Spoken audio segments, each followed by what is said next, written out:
Hello everyone, કેમ છો? મારી ચેનલમાં આપ સૌનું સ્વાગત છે।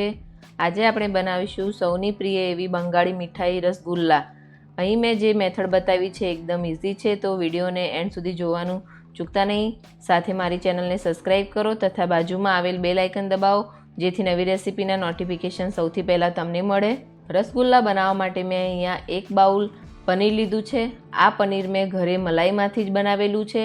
તો મલાઈમાંથી પનીર કેવી રીતે બનાવવું એ તમારે જોવું હોય તો મેં ડિસ્ક્રિપ્શન બોક્સમાં લિંક શેર કરેલી જ છે, તો એ વિડીયો તમે જોઈ શકો છો। અને સાથે 1 બાઉલ ખાંડ લીધી છે।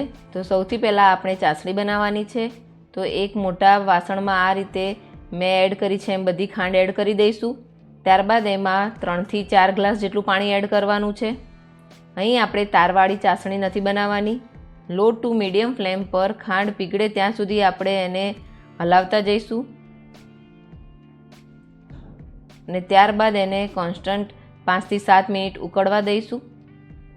તો અહીં તમે જોઈ શકો છો કે જે રીતે ઉકળે છે એવી રીતે આપણે 5 થી 7 મિનિટ ઉકાળવાનું છે। ત્યારબાદ એમાં આપણે 2 થી 3 ઇલાયચી વાટીને એડ કરીશું। ઇલાયચી આ રીતે ચાસણીમાં એડ કરવાથી ચાસણીનો જે ફ્લેવર છે બહુ સરસ આવે છે। તો તમે અહીંયા જોઈ શકો છો, આ મેં કે તારવાળી ચાસણી નથી બનાવી, બસ આ રીતે થોડું ઘટ પાણી થાય એ રીતે જ આપણે એને ચાસણી બનાવવાની છે।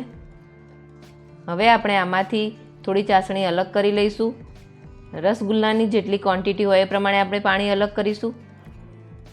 આ રીતે ચાસણીનું પાણી અલગ કર્યા પછી હું એમાં થોડું જાયફળ એડ કરીશ અને એને ફ્રીજમાં ઠંડુ થવા માટે મૂકી દઈશું। ત્યારબાદ આપણી જે ચાસણી બચી છે, ઓછી બચી છે, તો ફરીથી આપણે એમાં જે પનીરના બોલ છે ઉકાળવાના હોય આપણે થોડું પાણી ફરીથી એડ કરીશું અને થોડી ખાંડ પણ એડ કરીશું અને ફરીથી એ પાણીને ઉકાળી અને ચાસણી તૈયાર કરી લઈશું। હવે આ પાણી ઉકળે ત્યાં સુધી આપણે પનીરના બોલ બનાવવાની તૈયારી કરી લઈશું। તો અહીંયા જે મેં મેથડ બતાવી છે એમાં આપણે હાથથી પનીર બિલકુલ મસળવાનું નથી। આપણે પનીરને બધું મેં બતાવ્યું છે એ પ્રમાણે મિક્સર જારમાં કાઢી લઈશું અને બંધ ચાલુ કરીને સોફ્ટ થાય ત્યાં સુધી એને ક્રશ કરી લઈશું। તો તમે અહીંયા જોઈ શકો છો કે મેં બતાવ્યું છે મારા હાથમાં એકદમ કેટલું સોફ્ટ પનીર થઈ ગયું છે। બસ આવું થાય ત્યાં સુધી આપણે મિક્સરને બંધ ચાલુ કરીને ક્રશ કરી લઈશું।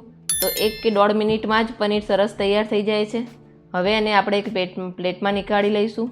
હવે આ પનીરને આપણે બહુ મસળવાની જરૂર નથી। મેં બતાવ્યું છે એવી રીતે હાથથી થોડું મસળી અને એક સોફ્ટ ડો તૈયાર કરી લઈશું। તમે જોઈ શકો છો કે અહીંયા આ રીતે સરસ સોફ્ટ ડો તૈયાર કરી લીધો છે। ત્યારબાદ હવે નાના નાના બોલ બનાવી લઈશું। તો તમે જોઈ શકો છો કે એકદમ બિલકુલ ક્રેક ફ્રી બોલ તૈયાર થાય છે અને પનીર પણ સરસ રીતે મસળાયું છે, જરાક પણ હાથમાં અડતું નથી। તો આવી જ રીતે બધા બોલ તૈયાર કરી લઈશું અને ત્યારબાદ જે આપણે પાણી ઉકળવા મૂક્યું હતું એમાં એડ કરી દઈશું। બધા જ પનીરના બોલ ઉકળતા પાણીમાં એડ કર્યા પછી આપણે એને ઢાંકીને 5 થી 7 મિનિટ સુધી ચડવા દઈશું। વચ્ચે વચ્ચે આપણે ખોલીને ચેક કરીશું। તો તમે જોઈ શકો છો કે પનીરના બોલ ફૂલીને સરસ થઈ ગયા છે। અહીં મેં 10 થી 12 મિનિટ સુધી એને આ રીતે ગરમ પાણી ગળ્યા પાણીમાં ઉકળવા દીધા હતા। પનીરના બોલ આ રીતે ગળ્યા પાણીમાં જ ઉકાળવાના છે, જેથી એમાં જે ગળપણ છે એ સારી રીતે બેસી જાય। તો 10 મિનિટ પછી તમે જોઈ શકો છો કે એકદમ ફૂલીને કેવા સરસ તૈયાર થઈ ગયા છે અને બિલકુલ તૂટ્યા પણ નથી। હવે એને આપણે જે ફ્રીજમાં ઠંડી થવા મૂકી હતી ચાસણી એમાં એડ કરી દઈશું। આ રીતે પનીરના બોલને ઠંડી ચાસણીમાં એડ કરવાથી તેનો જે શેપ છે એ બદલાતો નથી અને ગરમ પનીરના બોલ ઠંડા ચાસણીમાં એડ કરવાથી જે ચાસણી છે એ પણ સારી રીતે પીસશે। પનીરના બોલ આ રીતે ચાસણીમાં એડ કર્યા પછી આપણે એને ફ્રીજમાં જ રાખી દઈશું, કેમ કે રસગુલ્લા જેટલા ઠંડા હોય ખાવાની વધારે મજા આવે છે। તો અહીં મેં 7 થી 8 કલાક ફ્રીજમાં રાખ્યા પછી રસગુલ્લા બહાર નીકાળ્યા છે। તો તમે જોઈ શકો છો કે સરસ રીતે તૈયાર થઈ ગયા છે। હવે એને આપણે સર્વિંગ બાઉલમાં કાઢીશું। તો અહીં રસગુલ્લા કેટલા સોફ્ટ અને સ્પોન્જી બન્યા છે હું તમને બતાવીશ। તો અહીંયા મેં એક રસગુલ્લામાંથી તમને રસ નીચોઈને બતાવીશ કે કેટલો બધો રસ પીધો છે એને અને એકદમ સ્પોન્જી અને સોફ્ટ થયા છે। તો તમે પણ જરૂરથી આ રેસીપી ટ્રાય કરજો અને મને કમેન્ટ બોક્સમાં જણાવજો। આ રસગુલ્લા ખરેખર ખાવામાં ખૂબ જ ટેસ્ટી બન્યા હતા। તો આવી જ સારી રેસીપી જોવા માટે મારી ચેનલને લાઇક, શેર અને સબસ્ક્રાઈબ કરો। Thanks for watching.